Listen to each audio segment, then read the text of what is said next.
Ok, merci. Il y a moins de 2 ans de cela, j'étais à cette même place, mais là, c'était la dame qui tenait le micro pour poser les questions auxquelles j'avais répondu. C'était exactement le 22 novembre 2023. Vous savez que le Mali, le Niger et le Burkina évoluent dans un cadre confédéral. À l'époque, mon arrivée avait pour objectif de remercier le peuple du Mali, du Burkina et de la Guinée pour le soutien qu'ils ont apporté au Niger lorsque la CEDEAO avait pris la malheureuse initiative d'agresser à travers les moyens militaires la République du Niger qui cherchait sa voie.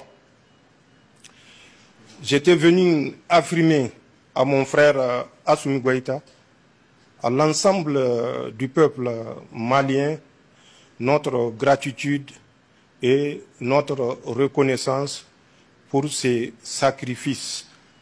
Parce que c'est un sacrifice et il faut le qualifier en tant que tel. Le fait de rentrer dans la guerre éventuellement si le Niger venait à être agressé. Depuis lors, nous avons évolué dans un cadre global en créant d'abord l'Alliance des États du Sahel le 16 septembre 2023, suivi quelques mois plus tard de la création de la Confédération États du Sahel, le 6 juillet exactement 2024 à Niamey.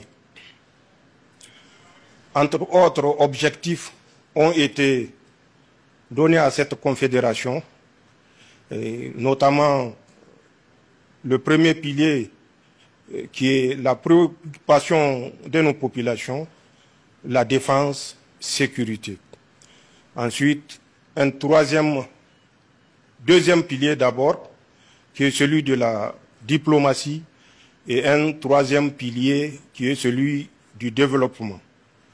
Pour ces 3 piliers, nous nous rencontrons à travers nos structures intermédiaires, soit c'est les experts, soit c'est les ministres, pour de temps en temps évaluer la distance parcourue, permettez-moi d'utiliser ce terme, les objectifs atteints ou à atteindre. C'est dans ce cadre que je suis présentement à Bamako pour essayer de faire le tour de l'horizon avec mon frère Assimi Goïta. Un tour d'horizon qui inclut bien évidemment les 3 domaines que je viens de citer.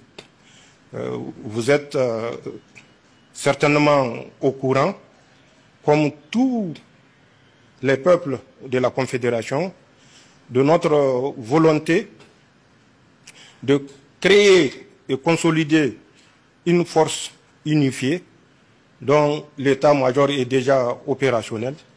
Les bataillons sont constitués et seront opérationnels, si on peut dire opérationnels, puisqu'ils le sont déjà à travers des opérations bilatérales ou multilatérales que nous avons eu à conduire, soit avec le Mali, soit avec le Burkina, ou les 3 pays ensemble. Mais nous voulons aller plus loin, et c'est la raison pour laquelle l'état-major, dont le siège est à Niamey, est actuellement en formation pour que tous les problèmes de défense et sécurité soient pris en charge par cette force unifiée. Pour ce qui est de la diplomatie, vous le voyez, que ce soit aux Nations Unies ou dans toute autre rencontre d'intérêt, nos représentants gardent la même position, prennent les mêmes décisions. C'est la volonté de notre confédération et c'est en ce sens que les ministres travaillent nuit et jour. Pour le domaine du développement, vous savez que nous avons créé la Banque confédérale d'investissement et de développement. Je ne vais pas rentrer dans des détails, puisque bientôt nous allons nous retrouver une fois de plus à Bamako pour déterminer avec précision le contour du fonctionnement de cette banque. Mais sachez que déjà tout est prêt, tout est fin prêt, qu'il s'agisse du siège ou des autres structures d'accompagnement, tout est connu d'avance, mais sera précisé, Inch'Allah, à la prochaine rencontre ici à Bamako. Je n'aimerais pas aller dans d'autres détails, qui sont des détails plutôt discrets, à l'image de mon arrivée, qui devait être sur la pointe des pieds, mais j'ai découvert que les journalistes étaient déjà au courant que j'arrivais. Je ne sais pas comment ça s'est passé, mais c'est su, et vous êtes là présent, vous êtes la preuve que c'est su. Donc il y a des domaines, bien sûr, qu'on ne peut pas évoquer ici, mais il y a des domaines d'intérêt que nous avons passés en revue et que, Inch'Allah, à la prochaine rencontre, vous saurez davantage. Voilà, en quelques mots, l'objet de ma visite.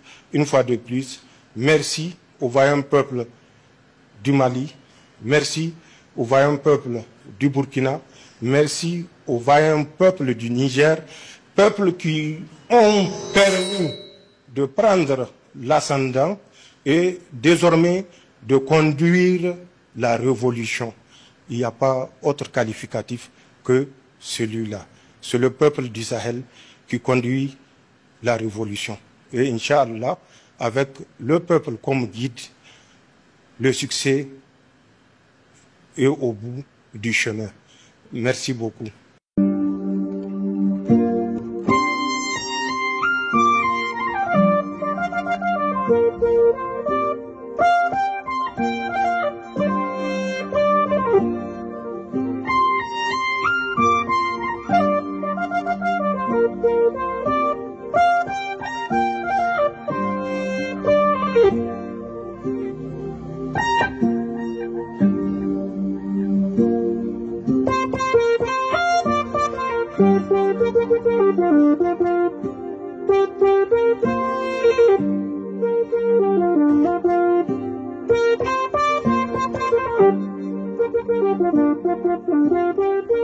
Thank you.